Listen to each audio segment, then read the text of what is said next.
representatives here from various other area organizations, Project Awareness in Special Sports, KS Consulting, and the Magical Bridge Foundation.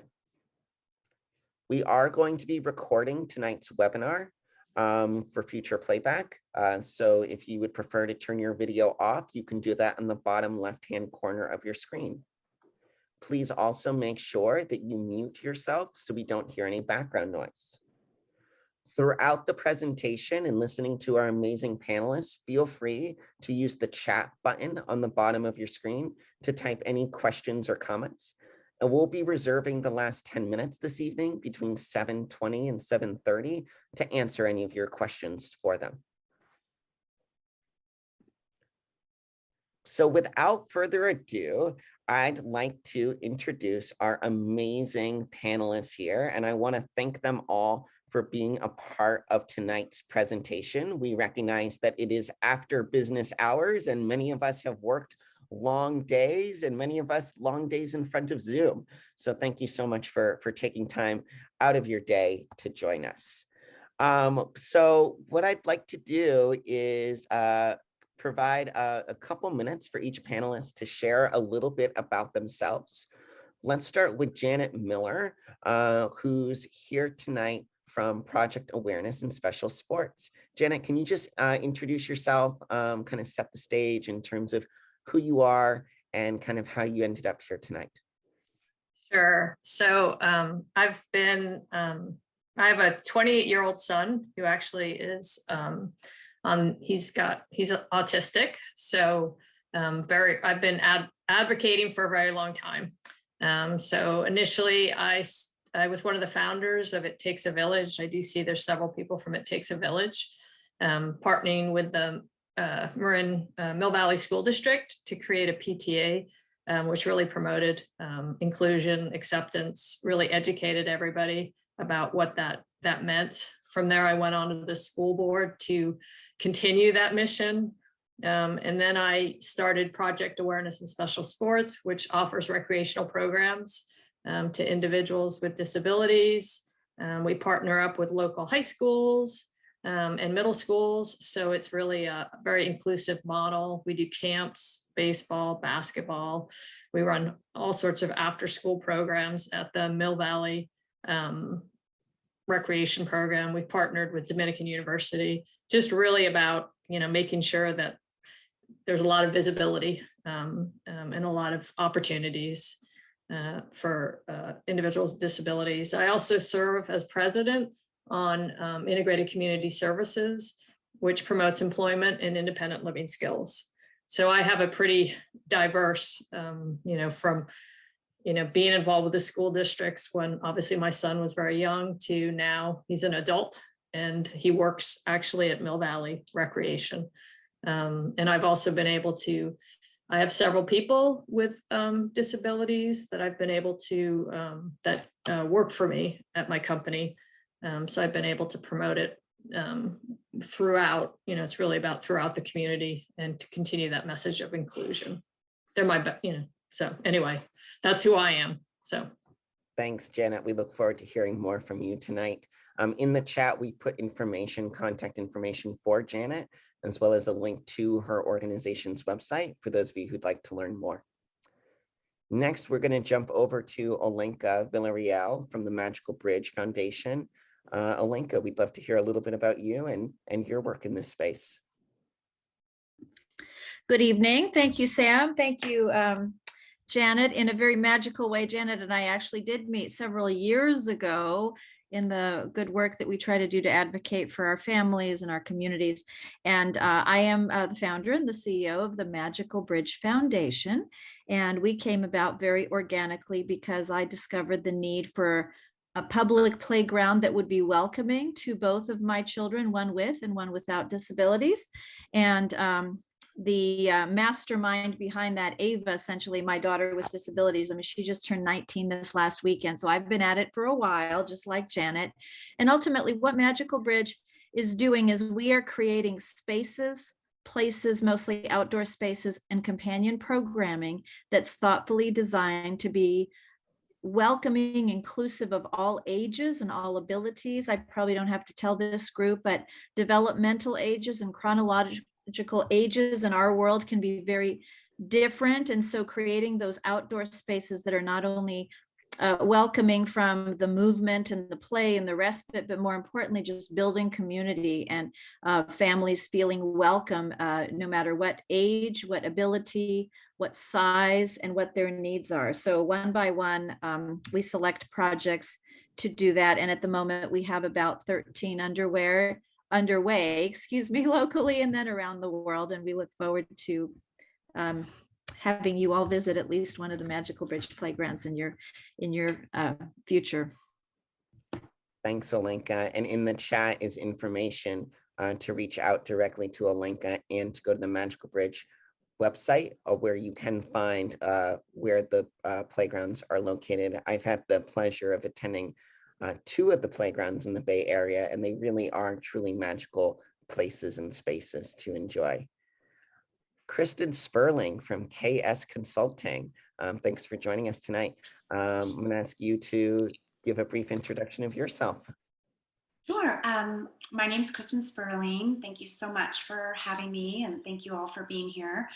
I guess sort of by way of introduction, I'll talk a little bit about sort of how I came to this work. And when I was in high school, I won't say what year that was, but many years ago, I worked as a student aide in a special education class at my high school. And at the time, I loved the experience. I did that for several years. I had an amazing teacher that I worked with. And I felt, though, even then there was some, I felt uncomfortable with the fact that so many of those students that I worked with in that class really had very little access to my friends and, the spaces and, the sort of integrated spaces on campus. So I didn't know it at the time, but that's sort of like, it was something that I noticed at that time and was always sort of a little bit, I tried different things to try to kind of bring my friends. We did a lot of reverse mainstreaming. And at the time, it wasn't that long that public schools had even been integrated. But so that was sort of the seed that got planted. And then from that experience, I had this special ed teacher that I worked with who really inspired me. So I went on to college and then graduate school and studied in special education, became an inclusion support teacher, then, worked as a learning center teacher, SDC teacher, and then went back to school and got my credential and master's in administration and did that for a little while. We started an early intervention preschool in Novato that ultimately became an inclusive early intervention program.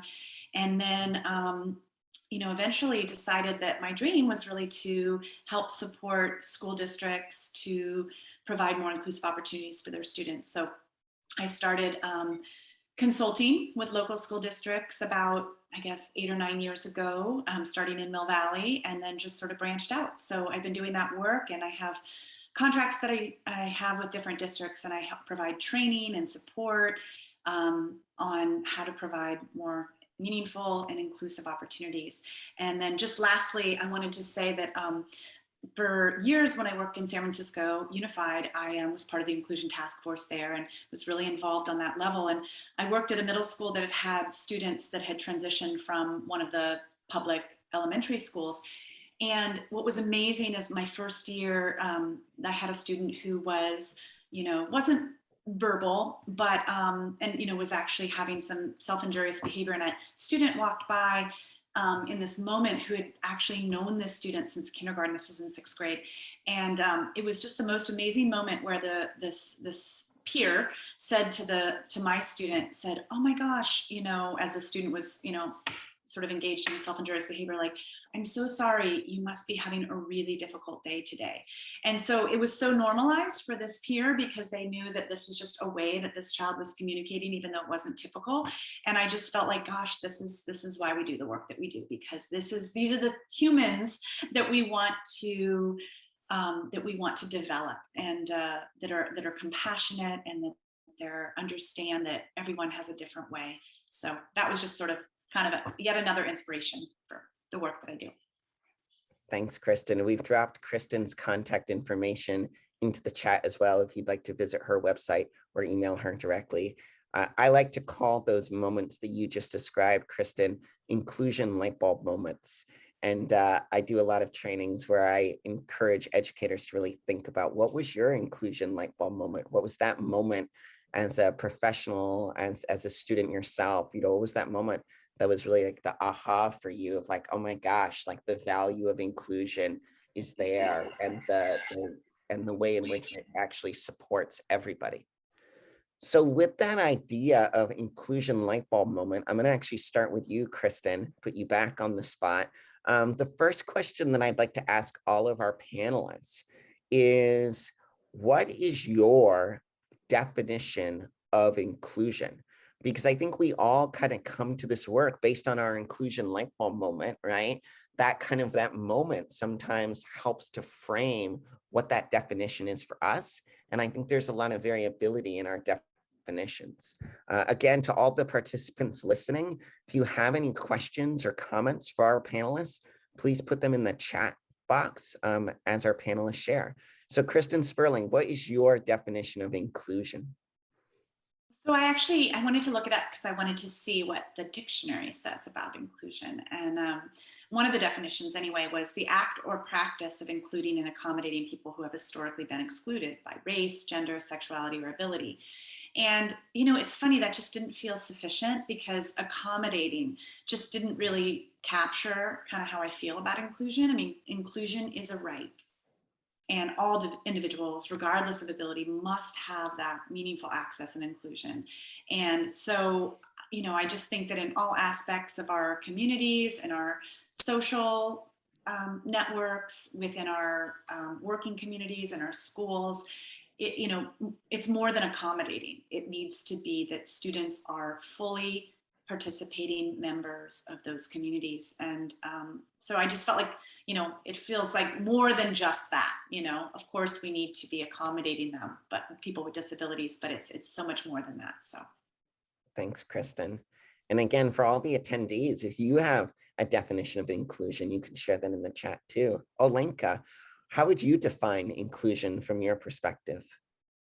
Okay, so inclusion is very simple. Everybody wants to be included. I want to be included. You want to be included. Everybody on these little squares wants to be included. So when I talk to kids, when I talk to anybody that asks about that, I keep it very simple and indicate that no matter what body we're born in today, the one we're living in now or the one we grow old in, right? Those are different bodies, and we want to be included at every stage of life and whatever world and whatever body we come into this world with.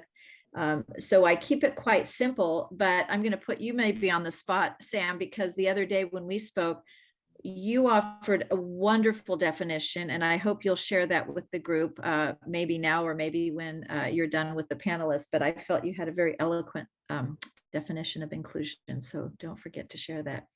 I will, thank you. Okay. Janet, how would you define inclusion? So I'm going to keep it even more simple. Funny, Kristen, I looked it up too, because I was sort of curious what it said. But it's really about meeting everybody where they are, accepting, finding their respective spaces, where their strengths are, looking at them for who they are, and then maximizing, what we all have to offer. That's what inclusion is.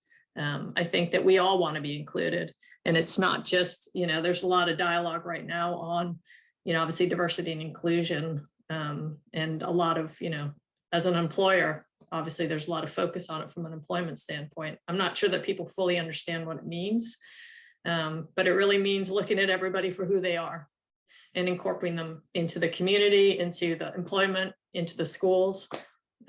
We can all learn from each other. I certainly have learned a lot from the work that I've done, and I can honestly tell you I'm much more effective at what I do in every day of my life, because I look at the individual and I maximize what they have, to offer. So. Thanks, Janet. When I think about inclusion, I often think about this concept of authentic inclusion, right? Like there's a difference between being authentically included and just maybe being physically included in a space. And I was saying, I don't remember exactly what I said to you, Olenka, the other night, but I remember talking a little bit about the difference between access, equity, and inclusion. And that we often kind of interchange those. We assume access is inclusion, or we assume equity is inclusion, and it's not. So there's really a lot of unpacking to do there. So Janet, you kind of alluded and kind of segued us into the next question, which is what I'd love each of our panelists to do now is share with the audience how their work helps them to take that definition of inclusion that they just shared and bring it to life. And if you want to share maybe like one specific example of that, or if you want to share more globally how your work does that, either way. But I think it'd be great now that we've got some definitions to be able to illustrate those definitions in practice and recognize that each of our panelists, Janet, Kristen, and Olenka, come to this work from a different vantage point. So Janet, can you share a little bit about how your work helps to bring your definition to life? So in terms of the recreational programs that we do, we rely heavily on volunteers, middle school, high school. And initially, the intent was really to offer opportunities for, a lot of our participants to just be able to play sports, because a lot of times they're on the sidelines. But I have to tell you, the volunteers we've had, I've been doing this for, I guess, over 10 years. And I've had many volunteers go off to college, graduate high school, graduate college, and then pursue careers in which they're promoting inclusion, in which they're doing what Kristen's doing. Her story resonated for me because I know several people that are, they're special education teachers, they're teachers, they're promoting inclusion in their classroom. So it's been a phenomenal it's been an added component of what I've been doing. I'm just so amazed. The language it transfers to the volunteers. They come in, they have a great time, they love it, they come back every year. They see these kids in the schools. Again, to Kristen's point, they're having lunch together, they're hanging out. It looks like one big group of kids. So it's been pretty phenomenal in terms of what we do. I can say that for me, it's resonated in that, I spent probably a good couple of years trying to get my company to hire a couple individuals with special needs. But once I did it, and once we had these individuals on board, working for us, again, what it brought to the culture and my company, it dramatically changed it. So these are things that I'm able to do in every part of my life. I continue that message throughout, and I happen to have a younger son who's pretty phenomenal in some of the stuff he does. And his friends, they're all doing, he's got a lot of friends who are involved in nonprofit, so there's just, it just really transcends to what the world is that we want it to be. So that's my story. Thanks, Janet. So we'll jump over to you, Kristen. You already shared your definition of inclusion. I recognize that you work with a lot of different schools. So again, I don't know, you're welcome to share maybe one specific example of how you've been able to help take your definition of inclusion and put it into action, or if there's kind of just some general themes that you are able to see across the schools that you work in. Sure. Yeah. I mean, I'll speak sort of more globally, and then maybe a few specifics. So I work with school districts, and I provide training, support, sort of in the classroom support and guidance on meaningful opportunities for inclusion for students with disabilities into their school communities. So sometimes this involves like whole staff training, helping teams to understand the legal mandates of IDEA and LRE, the current research that supports inclusive education. There's a lot of misinformation out there. How inclusion actually supports students with both disabilities and without. I share with them some of from the social justice perspective, and how it relates to the inclusion of people with disabilities. And then I also provide, the nuts and bolts of inclusion, like how do you modify curriculum? How do you develop a system of peer supports or a circle of support? How do you develop a lunch club? How do you create opportunities for meaningful participation in both the school, the classroom, the school, extracurricular activities? And that looks different. I mean, I spent a lot of time in the schools, observing and providing specific feedback on how to, really maximize that student's inclusion and engagement in the classroom. Sometimes I work with teams to, we do collaboration together and we modify curriculum together. That's one way that we also work together. Sometimes we put together participation plans, or how the IEP, we figure out how the IEP goals align with the different routines of the classroom and try to find out ways in which we can maximize those IEP goals and in the general ed setting. So it's a little bit of specific, a little bit of global, but that's how I really work. And it's, I will say it's like, and I've always worked on the district side. And I was actually just having a conversation with a parent recently about how I like working on the district side, and that I feel like I can kind of get in there and really try to change the culture, change the sort of philosophy. And, it's hard work. And I sometimes feel like I'm on an island by myself fighting this battle, and it's baby steps. But anyway, so that's kind of how I bring that sort of definition to life. Thanks. And we know that inclusion doesn't just happen in the brick and mortar classroom, but it also happens outside on the playground, which is a perfect segue for Olenka to share a little bit about how she's bringing her vision and her definition to life. Thanks, Sam. Well, and I so appreciate hearing from Janet and Kristen, and of course, Sam, we love all the good work you do. I mean, as I mentioned, I fell into this somewhat organically. The first playground was created by myself as a volunteer and hundreds of community volunteers that joined me, and along the way all got their light bulb moment, so to speak, that in a community that presumably was well regarded as innovative and forward thinking, that there really weren't any outdoor playgrounds welcoming to the every fourth person in our community that has a visible or invisible disability. So as such, I sort of am now very grateful to have the playground as that template, because it is that first outdoor classroom. And what we have found is that when you take those physical barriers away and you start to engage with all members of your community, those typical members that perhaps didn't have a space that was welcoming to them, so they weren't going to the playgrounds, right? And so having a place that's so great that everyone wants to come there is the goal, right? So it's not just this kind of playground or a disabled or accessible playground, but it's truly just a playground that's magical enough for everyone to come. And I could spend the full hour giving you examples of what I call these magical moments that happen when it's just not a place that's limiting in any way to anyone. And then those people do come out, and they come out with their families, and we have kindness ambassadors. And like Janet was mentioning, you do get those kids that you loop in, and one day they're there just kind of like checking a box as a volunteer, and next thing they've changed their life and decided to make a career of it. And that's, that will happen. But I think more than that, what happens with everyone that interacts with our group, whether it's through a program or the kindness ambassadors or just comes to the playground, they walk away, they roll away with an understanding that there are people in the community they haven't interacted with before, and they might have something in common with them.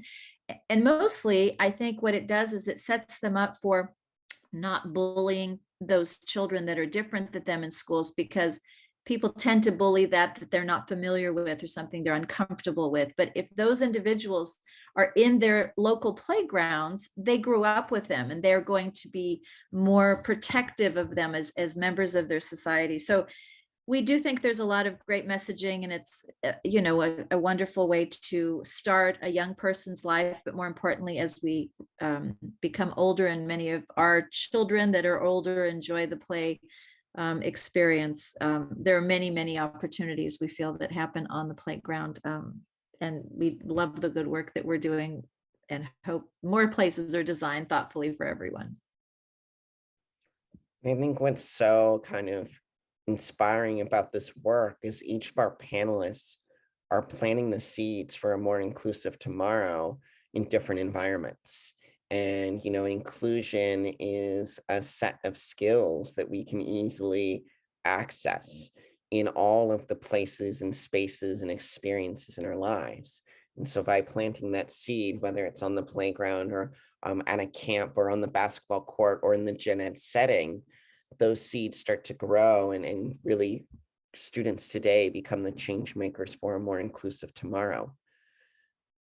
So we've talked a lot about kind of the positive impacts and the way that our panelists are helping to create more inclusive environments for individuals with disabilities. But I think a question we haven't really asked yet tonight is why, right? We've kind of talked about it. We've all kind of glossed over it, but I'm going to ask like a pretty direct question now, which is why do you think inclusion of individuals with disabilities is important? Kristen Sperling, why don't we start with you this time? Why would you say it's important? Well, I've actually been thinking a lot about this in recent years because I feel like we're at this really incredible moment in history where I feel like there's so much movement around diversity, equity, inclusion. There's this really strong social justice movement, and I feel like this is the perfect opportunity now to really move forward with inclusion. What's frustrating at times is I feel that disability often gets left out of the conversation. And, just every time I hear of like a diversity, equity, inclusion committee, I feel like often disability isn't really a part of that. And I mean, at least in the schools, I sometimes see that quite a lot. And so I just think it's so critical that as a society, we are committed to the inclusion of people with disabilities in all settings and environments, in addition to all these other groups that I think we all have historically been excluded.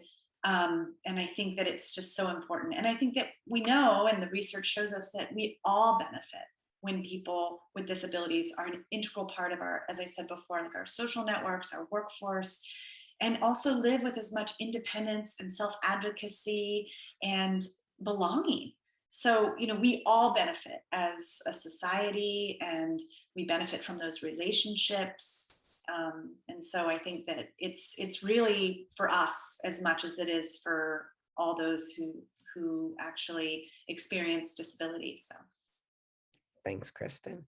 Olenka, you kind of answered this question earlier when you talked a little bit about the value of a playground that allows students with and without disabilities to engage together. So I'm wondering, maybe you could just share a little bit more about that in response to this question. Why is it important that we include individuals with disabilities?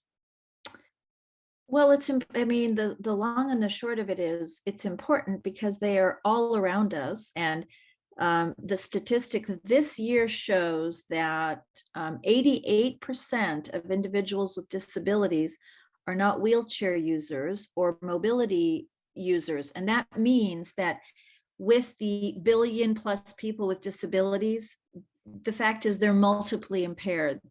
Ava has no diagnosis. So my point is, we can't wait for the legal mandate to come and tell us what to do. We have to do it because it's the right thing to do. These are members of our community. And as you indicated, the students, the children, it's also the adults. We have a couple of members of our board who are parents that are disabled, and they want to interact with their community, with their children, and be able to engage with them in any typical way that you would when you want to play and enjoy the outdoors. So there's really so many benefits to doing this. But again, we can't underscore enough the fact that because, Magical Bridge, the Palo Alto one, which is less than an acre, we get 25,000 visitors a month. And because of those high numbers of guests, those people are interacting. And I will sometimes get a call that says, oh, I went to Magical Bridge, I had a great time, but where were all the people with disabilities?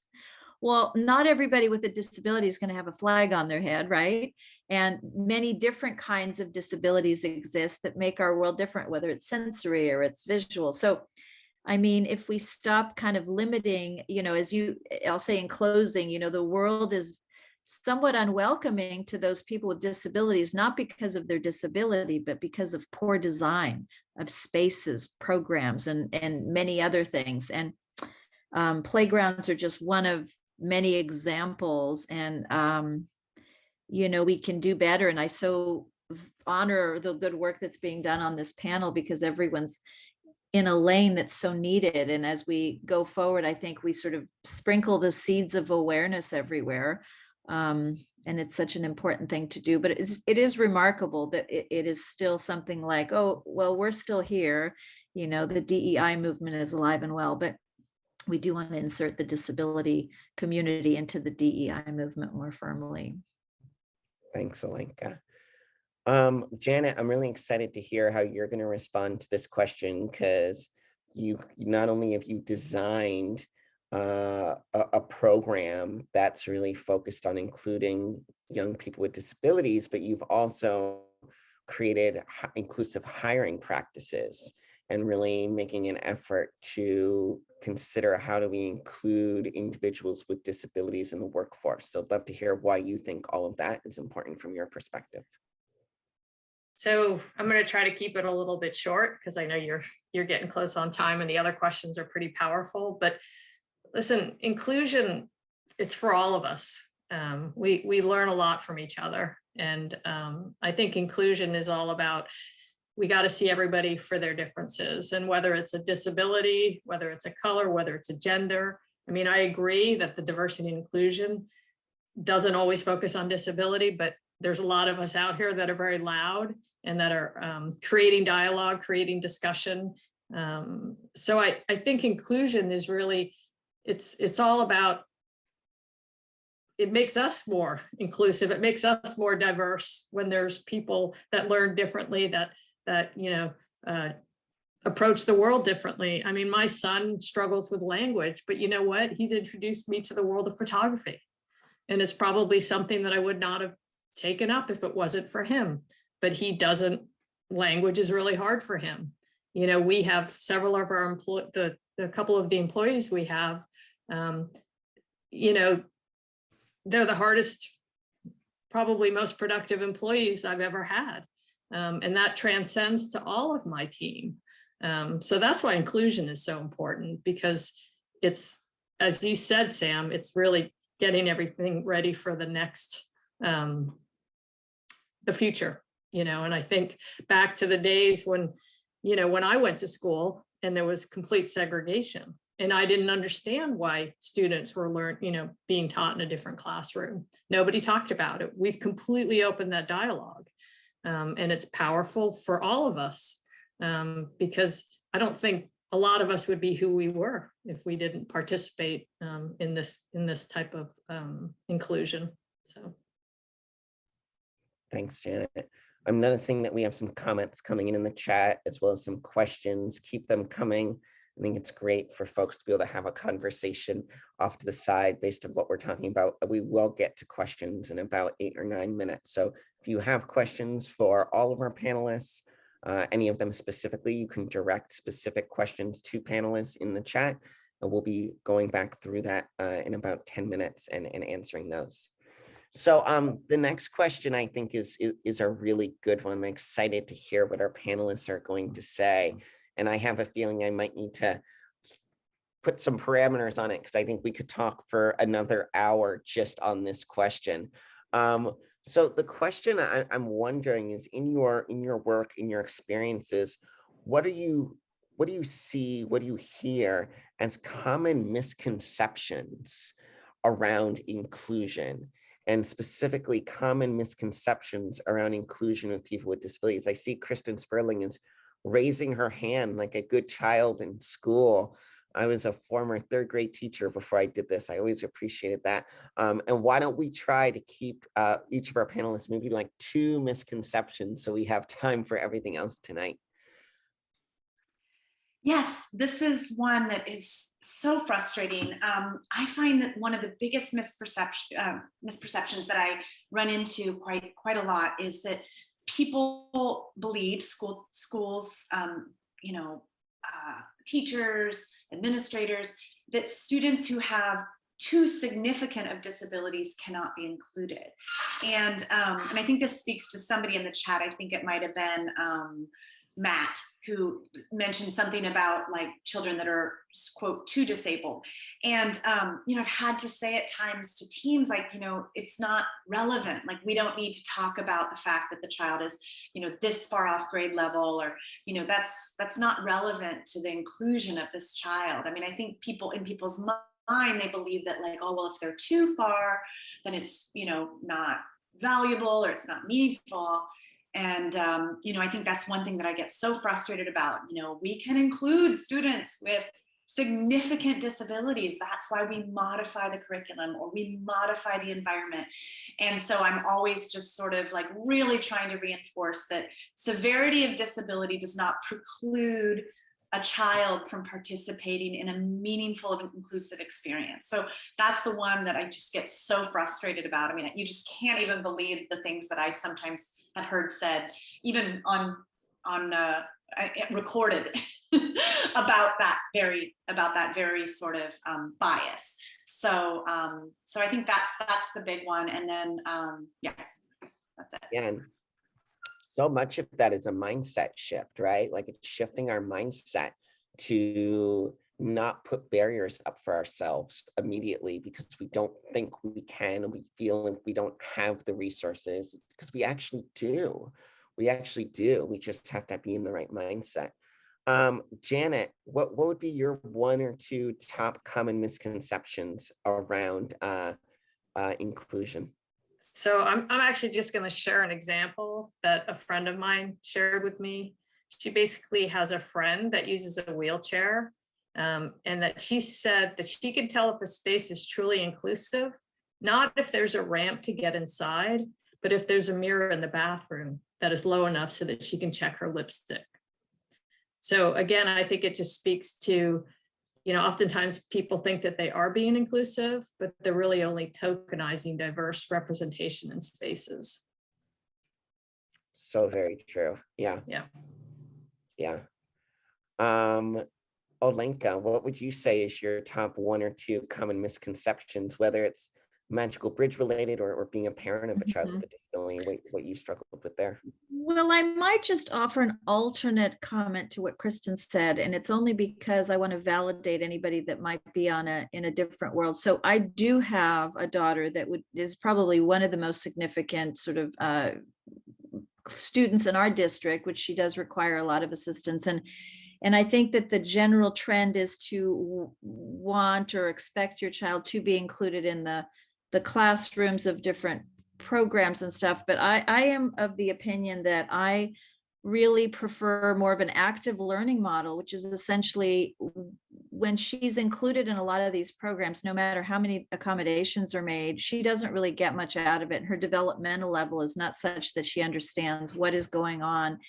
And it changes the impact, not only for the class, but, for her as well. So I'm all about inclusion when it's appropriate, but I am the kind of parent that really feels that there are times that, inclusion isn't the right thing for the student, and it makes it difficult for them, difficult for the teacher. So I think I would say that's my own sort of lane of the misconception that, not everybody wants their kids included in everything because it isn't right for them. And I mean, she could sit in choir and just listen to people, but make a lot of noise and be distracting. It would have the kind of a different effect, and where people would really dread seeing her around, like, oh no, here comes Ava, she's noisy and distracting. So I'm just saying that inclusion is great on occasion, but not always, is my comment in the classroom and programming. So that's it.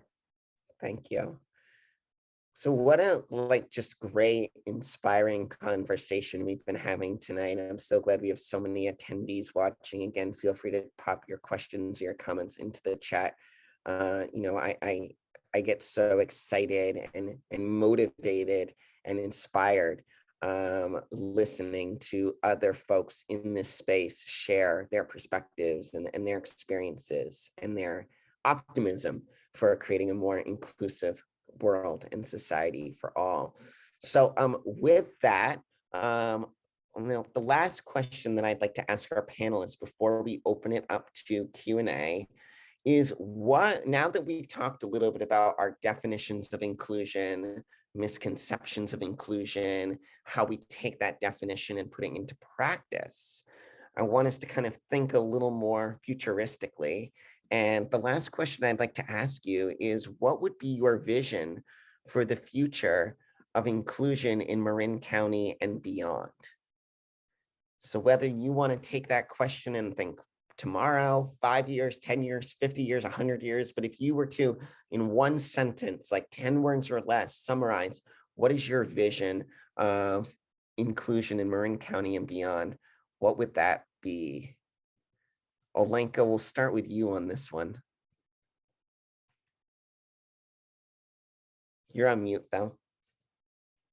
Thank you for that. It's almost like you've teed it up. My vision for more inclusion in Marin Valley, sorry, I've been on too many, so Mill Valley and Marin, is to add a magical bridge playground so that we can show by example everyone's welcome, and this is a community that values everyone equally, which I know they do. Thank you. Janet, what would be your vision? So this was interesting too. We've had a lot of discussion about this on the organization Integrated Community Service, and I think that we really believe that for Marin, it would be that there's a diverse leadership in our elected officials, and where they prioritize diversity in how we spend our resources and who we look to lead. So I think, again, if we can get it, at that level, that to me would be full circle. So. And Kristen, what would be your vision of inclusion in Marin County and beyond? So there's two things. One is that all students, regardless of disability or severity of disability, have access to the full continuum of placement opportunities. And to speak to Olenka's point, of course, I mean, there's always opportunities. I think there always needs to be opportunities for families, for children, all along the continuum. What I see so often is the continuum is not offered, or parents are being told that it's not possible. And it's infuriating. And so what I see so often is that just the continuum, the full continuum of placement opportunities is not offered to families.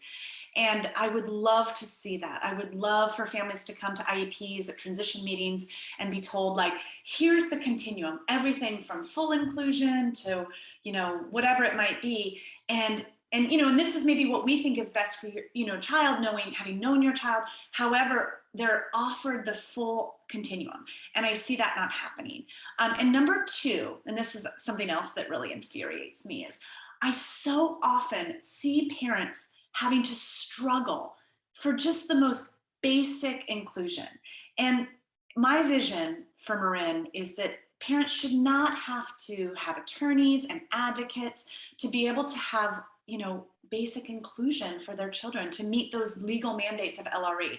And I so often see that where I just feel this, or be told no, that they can't do it. And when in fact, that's just not the case. So that's what I would love, just to see that parents and families have those opportunities and they're supported, and the children are supported to have meaningful access for their children. Thanks, Kristen. Well, first of all, I want to thank all of our panelists, Kristen, Sperling, Janet Miller, Olenka, Villarreal, for, again, taking time. A huge round of applause to you all. Thanks for letting me ask you those questions. I hope everyone listening was as engaged and as inspired as I am. What I'd like to do now, and we're actually right on time, what I'd like to do now is look in the chat and see if there's any questions that folks asked. Again, questions for individual panelists, just put the name you'd like me to direct the question to, or all of the panelists. And we'll take the next few minutes doing that. So looking back here, definitely seems like there's a lot of energy here to get a magical bridge playground in Marin County.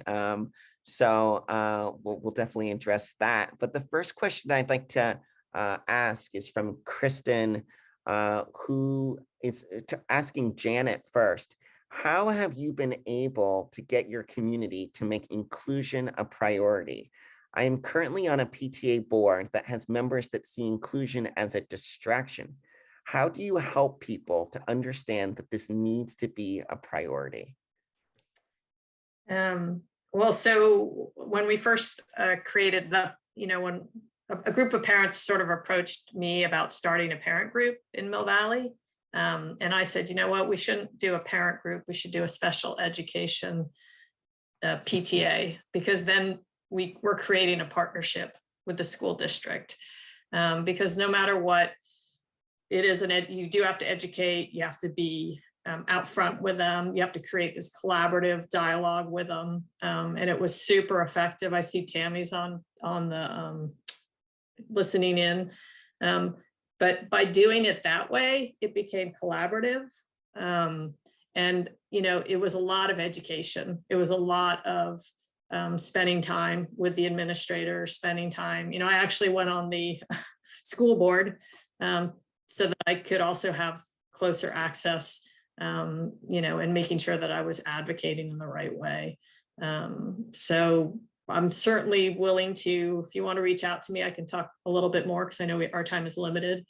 But it is about just creating that collaborative dialogue, because I agree with you. We struggled with that a little bit early on, and had to spend a lot of time just educating everybody. So again, feel free to reach out to me directly and we can have a more honest conversation.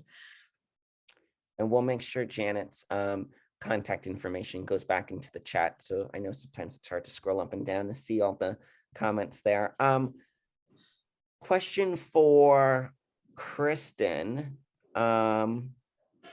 This is from Maggie. Maggie was wondering what elementary schools in Marin are not just doing the bare minimum, but are actually passionate about including kids with disabilities. I don't know if you're comfortable naming specific schools. So if I am, because it's a positive shout out, right? All right, let's hear it.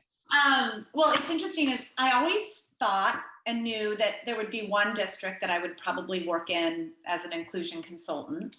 And I've worked with that district on and off over the years, and that's the Larkspur-Corte Madera district. And in part, they had a superintendent who was very passionate about inclusion. She's since retired. But I think a lot of that leadership around inclusion and opportunities for inclusion has still maintained, like the structures are in place. And just to give us an example, a little bit of a shout out, because I was contacted last year by the director there, and it was so very different than like most of the contacts that I have with districts, where they contacted me because they really wanted to they had a situation where they really wanted inclusion to work, the district. And so they wanted to bring me in so that they could really support the child, so that the family felt really supported, so that they would keep their child included. And so that's like just, I think I was literally in tears during this conversation, because it's so often the opposite. And so, it is actually nice to give a shout out to some districts. And I think there's other districts that are on their way. I see progress made. I don't work in all the districts right now, but I've worked in most of the districts in Marin. And I think a lot of it has to do with leadership. And as leadership changes, sometimes there's, a different vision. But I do think that, progress is being made. It's slow. I think some districts have a much longer way to go. But yeah, it is kind of nice to give a shout out to a district and say that I think that they're doing. And so, and having observed that in that particular district, it's pretty impressive. There's a lot of structures in place for children to be included. Great. It's awesome. So the next question goes to you, Olenka. I've seen several comments and questions in the chat about how do we get a magical bridge playground in Marin? And so I don't know if you can maybe just speak to a little bit of like the process of magical bridge playgrounds in different places. Well, I will take a minute and just say that I have made note of the emails. We've had the Marin and Mill Valley groups come down to talk to us already. We are very overextended, but we are indeed interested, and I will reach out as appropriate. And I also put in the chat, you know, we've actually reimagined what school playgrounds need to look like, and maybe you can appreciate this, those cheap and cheerful structures that are in the school playgrounds, which are frenetic for the kids with autism. They don't provide movement. We are bringing back movement, collaborative play, respite to get away from the active play. I mean, when that bell rings for recess, every kid should get what they need to regroup and pay attention in class. And then, of course, after hours, it's a community playground. So we'd be delighted to talk to you about that now. And we found a really cost-effective way to do that. So I'll reach out to the appropriate folks, and of course, reach out to me with any questions or comments. But it's a magical place you have there. And I know you're doing some excellent work, and a magical bridge would be a wonderful companion. Thanks. And we did put everyone's contact information, all of our panelists, in the chat just a moment ago. So I have one more question that's coming in here. And this is from Matt. And I'll kind of leave this open to any panelists that would like to respond. But Matt's question was, even within the special needs community, there are vastly varying levels of disability. How does the gap get bridged for programs or activities that work for some with disabilities, but not all?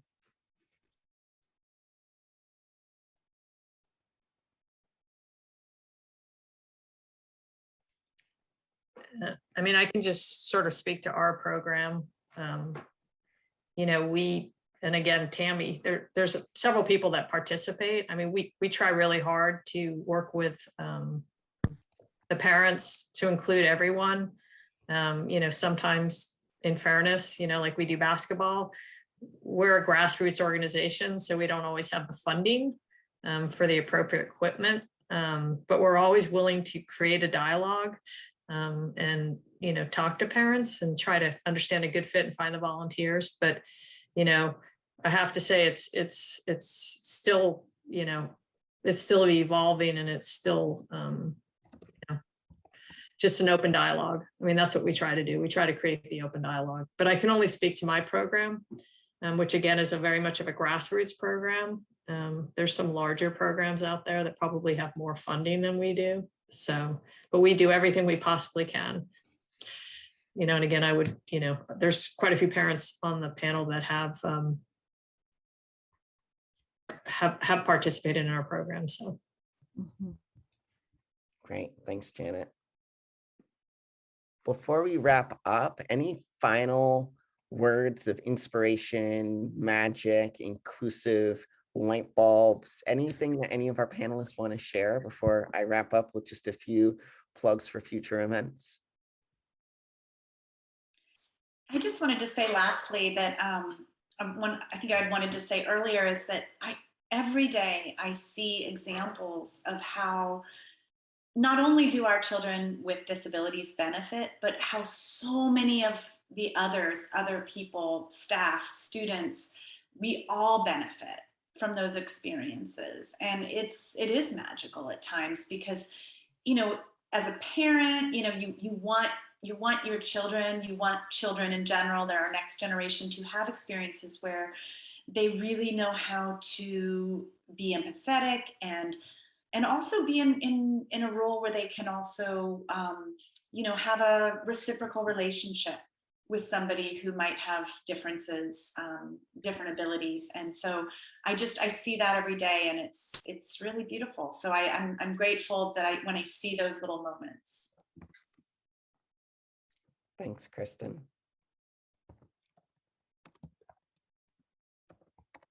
So I want to take another moment of appreciation for Janet Miller, Kristen Sperling, Olenka Villarreal for joining us tonight. Thank you again for everything that you shared. Shout out to Dedication to Special Education, who is helping to organize these events. Thank you to Marta Beton, who was our Spanish translator tonight. This is being recorded. We will be posting the recorded the full recording on the Dedication Special Ed website. Feel free to share that with friends and family. I think one of the best ways that we can continue to foster and change mindsets around inclusion is to share information with others. That there's a lot of misconceptions, as we found out earlier, around individuals with disabilities and inclusion and inclusive practices. We are going to be hosting our next Marin County Inclusion Inspiration Series is coming up in March. We'll be doing a virtual screening of a film called The R Word. Highly recommend that you register for that. Again, more information, the Eventbrite to register for that is going in the chat right now, and more information about all the events that we'll be hosting to promote greater inclusion, authentic inclusion in Marin and beyond is on DSE's website. So with that, it is 7:31. Want to be mindful of everybody's time. Thank you again to all of our panelists, all of you for attending, and what we're all doing to help create a more inclusive society for everybody. Have a great night.